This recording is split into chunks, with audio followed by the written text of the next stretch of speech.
Hello sa inyong lahat at maligayang pagdating sa isa pang episode sa ating espasyo at gusto kong simulan with the story from buhay ko. By the way, ganito si tatay ko nagturo sa akin o sinamahan ako sa buhay. Palaging may ganong kalaking sensitivity siya, mas malaki o mas maliit. Nagkukwento siya sa akin at nagbibiro na laging parang mga halimbawa na dapat ko raw intindihin kung ano ang gusto niyang sabihin sa akin. Kaya iyon ang bahagi ng kanyang alindog. Naalala ko lang siya. Kaya tingnan natin ang kwentong gusto kong ikwento sa inyo at ang kaugnayan nito sa ating sarili, sa spiritual na gawain na maaari nating tawagin na kamalayan, personal na pag-unlad at iba pa. Sinasabi ko na ang lahat ay magiging maayos sa huli. Huwag mag-alala sa aking sinasabi. Talaga, hindi ito para mag-alala o magpasama ng loob ni Numan. Kaya ang ginawa mo na tayo, ang kaibigan na ito ay na-ospital at sa kasamaang palad, pagkatapos ng operasyon ay nagkaroon ng ilang komplikasyon na nag-iwan sa kanya sa isang kondisyon na sa simula ay uri ng coma at pagkatapos sa isang kalagayan na sa medikal na antas ay tinatawag na halaman. Ibig sabihin, narito siya, kasama natin siya, naroroon, ngunit hindi kinakailangang nakikipag-usap sa atin at mas hindi mahalaga kung bakit at paano at talagang hindi mag-alala. Pero nung panahong iyon ay talagang hindi madali ang sitwasyon, syempre. At isa sa mga bagay na nangyari ng intuitively ko na lang sasabihin ay nag-usap kami sa wika na talagang sa amin bago pa ang lahat ng operasyon at komplikasyon. Isa siyang napaka-espesyal na tao. Gustong-gusto ko siya ng buong puso ko at isa sa mga bagay na ang aming komunikasyon ay puno ng tawanan at biro. Ibig sabihin, nasa kakayahan natin na tumawa at makakita ng mga nakakatawang bagay at ito ay napaka-atin na siguro ay kilala ninyo ito na may mga tiyak na tao na maaari kayong tumawa sa kanila tungkol sa mga bagay at ito ay tulad ng isang espesyal na wika ninyo.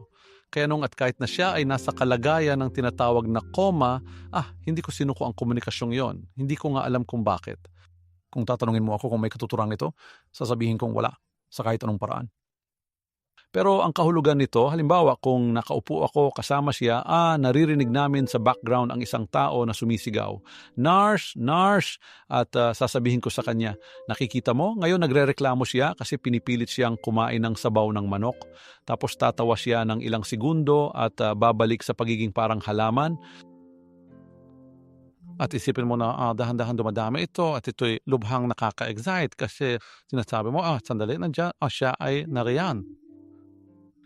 Merong isang bagay na kasama natin at kailangan nating padalhan, iabot ang kamay para ilapit siya sa atin at dinadala ko siya sa mga ganong paglalakbay. Siya ay nakasakay sa wheelchair, syempre hindi nagsasalita. At kasama ko siya at nakita namin ang isang karakter at tinatawanan ko ang karakter na nakikita namin, ang tao na para sa akin ay lahat ay patas na laro na pagtawanan hanggat kaya. At naririnig ko siyang tumatawa, nakikita ko siyang tumatawa at bumabalik sa normal na sitwasyon.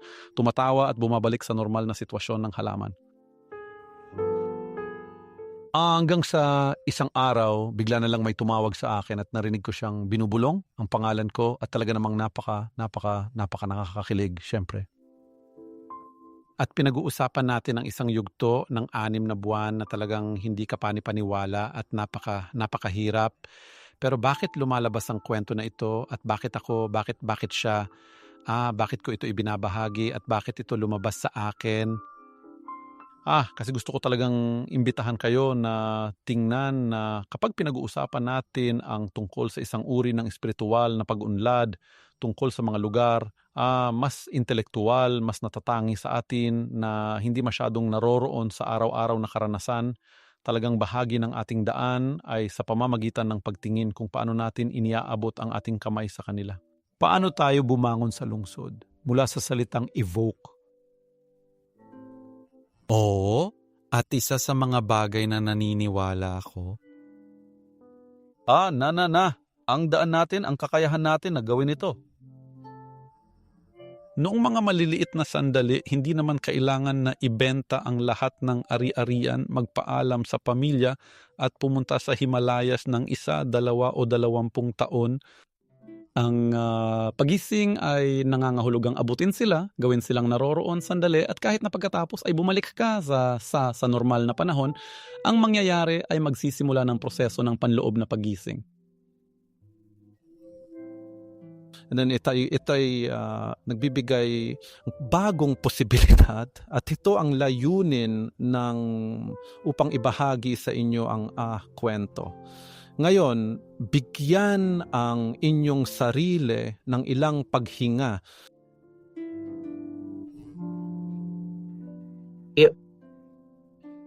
Tingnan natin kung paano maipapakita ang bagay na aking inilalarawan ngayon.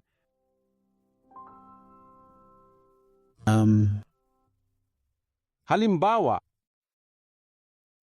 kapag pinag-uusapan natin ang tungkol sa pagpapaliwanag o pagpapahiwatig sa mga bahagi na nasa loob natin, subukan mong isipin na parang natutulog lang sila o kailangan nating lumapit sa kanila. At syempre, sinasabi ko lang ito bilang isang imahe. Kaya, paano natin magagawa ito sa ating pang-araw-araw na buhay? O sa isang medyo mabilis na paraan o isang bagay na maaaring gamitin? Isa sa mga paraan na sa tingin ko ay hindi ganong kilala na nagsasabi na tayo ay kinakailangan. So, sabihin ko po, ito sa ibang paraan. Pwede nating tingnan kung paano tayo kumekaklos, kung paano tayo nag-iisip at ito ang magiging paraan natin ng pagbabalik sa loob. Kaya susubukan kong ilarawan ito ng mas malinaw. Madalas nating iniisip na kailangan nating patahimikin ang buong sistema o ang ating pag-iisip. Sa pagkakataong ito, nais kong ipaalam na ang salitang mind ay kumakatawan sa pag-iisip, pagkilos kung hindi ito malinaw. Ibig sabihin, maraming beses na ang mga tao ay maaaring mag-isip na ang isip ay isang bagay na panlabas sa atin. At iniimbitahan ko kayong tingnan na hindi. Ito ay isang paraan lamang kung paano ako nagpapahayag tulad ng paglalakad, ganun din ang pag-iisip. Ipinapahayag ko ang aking paraan ng pagkilos. Kaya ang pag-iisip ay talagang isang paraan ko sa pagharap sa lahat ng nangyayari, kunin, kolektahin, iproseso, i-decode, isalin, gamitin at kumilos.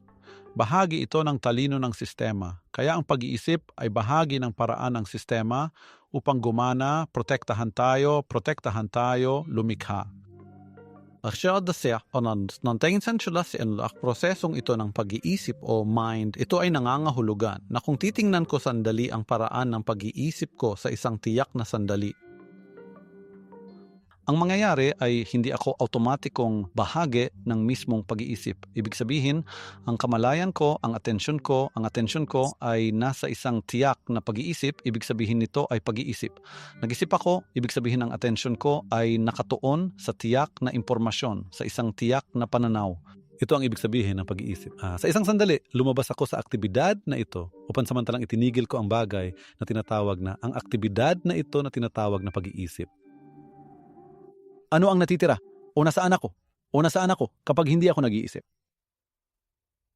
Ibig sabihin na sa sandaling ito, hindi ako gumagawa ng tiyak na gawain, malapit ako sa aking kalikasan, malapit sa kung ano ako sa natural na paraan.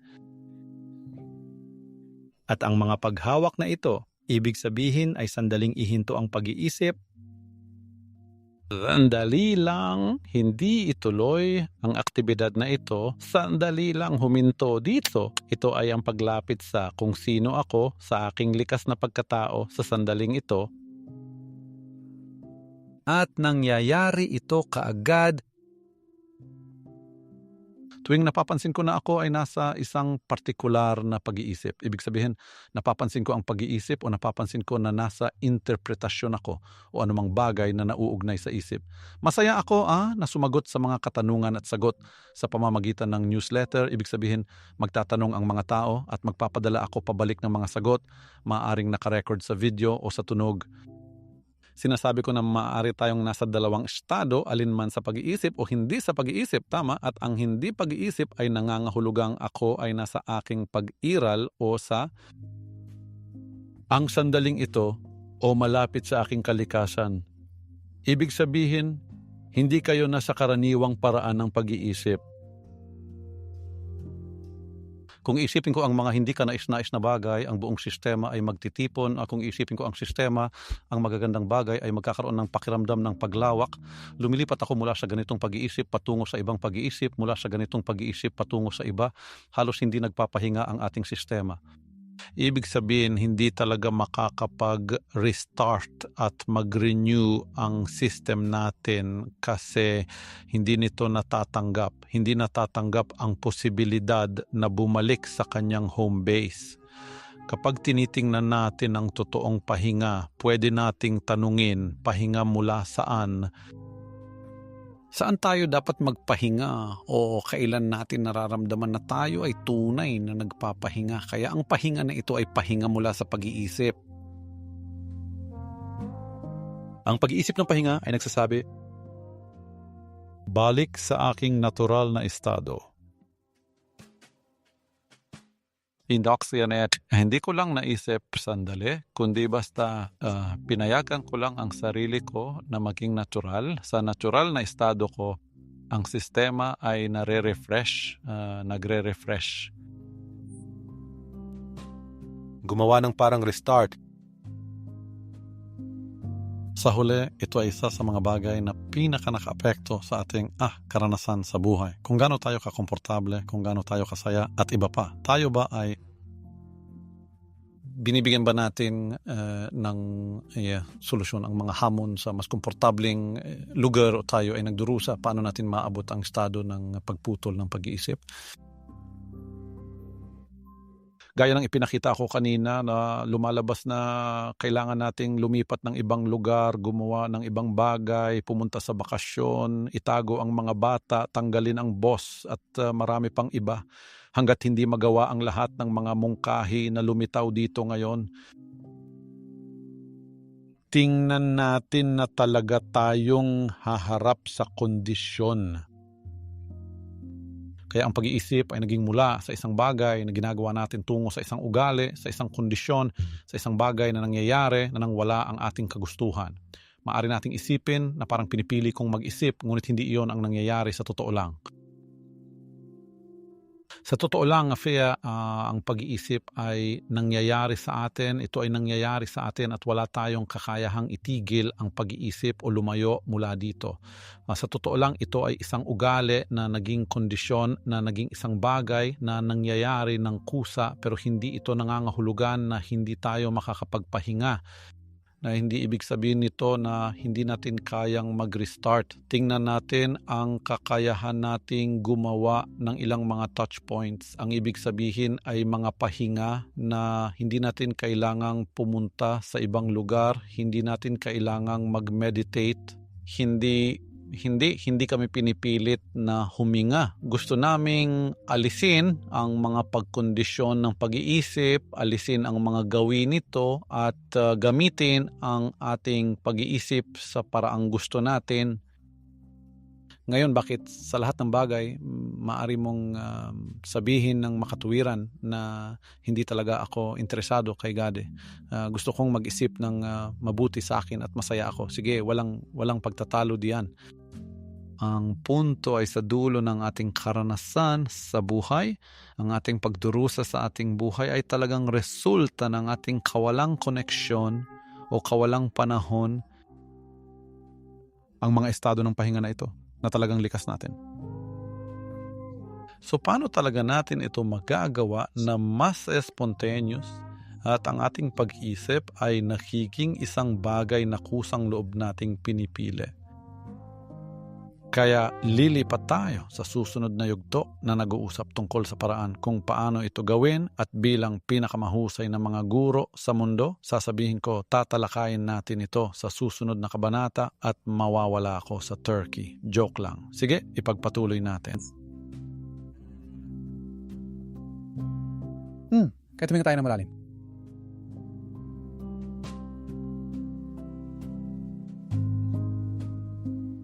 Ang ating paraan upang palayain ang ating mga sarili mula sa kondisyon ng pag-iisip ay hindi sa pamamagitan ng pagsisikap na itigil ang pag-iisip. Pero una sa lahat, tingnan natin ito. Tingnan natin ito na nangyayari. Tara, tingnan natin. Ang pag-iisip ay kasalukuyang nangangahulugang paglalaan ng aking pansin sa partikular na impormasyon, sa isang partikular na pag-iisip, no? Ang aktibidad ng pag-iisip ay nangangahulugang ang aking pansin ay nakatuon sa partikular na impormasyon. Ang impormasyong ito ay maaaring maging ito ay maaaring isang posisyon na meron ako, maaari itong maging pagpaplano ng anumang pumapasok sa akin. Subukan mong bigyang pansin ang pansin na nasa loob mo sa ngayon. Saan patungo ang atensyon sa sandaling ito? Halimbawa kung titingnan ko ngayon sa labas at tinitingnan ko ang puno o ang asul na kalangitan sa harap ko, ito ay isang halimbawa. Maaring iniisip mo kung ano ang kailangan mong gawin at hayaan mo ang sarili mong maglaan ng ilang sandali upang tingnan lamang kung saan pumupunta ang iyong atensyon.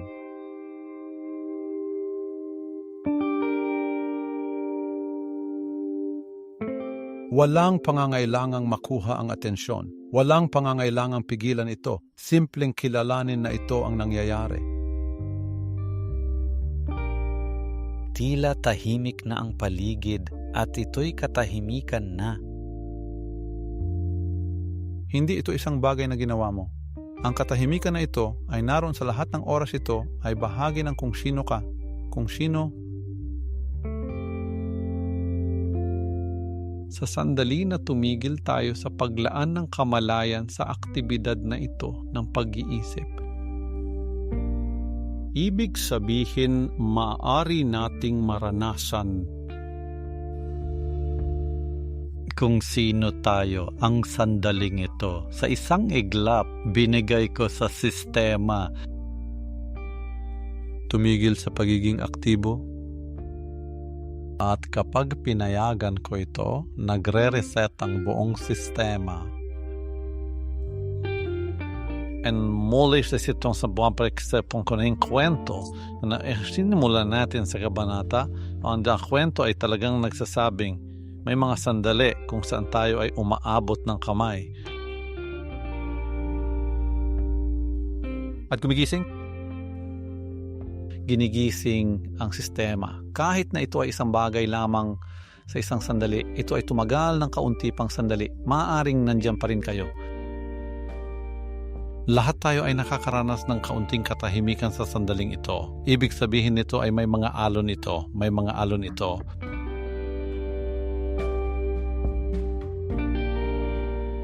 At nagsisimula ito ng isang espesyal at mahiwagang proseso nang itigil ang pagkondisyon ng pag-iisip. Isa pang beses, ito ay mga sandali. Hindi mo kailangang pumunta sa kahit saan pa. Inaanyayahan ka lang na subukan, tingnan kung ano ang mangyayari. Halimbawa, tingnan kung paano magpapatuloy ang ating araw o tanggapin ito sa iyong sarili upang subukan ang pananaw na lumabas dito ngayon. Kaya umaasa ako na ito ay kasing saya at inspirasyon para sa inyo tulad ng sa akin. Kaya kita magkita sa susunod na episode.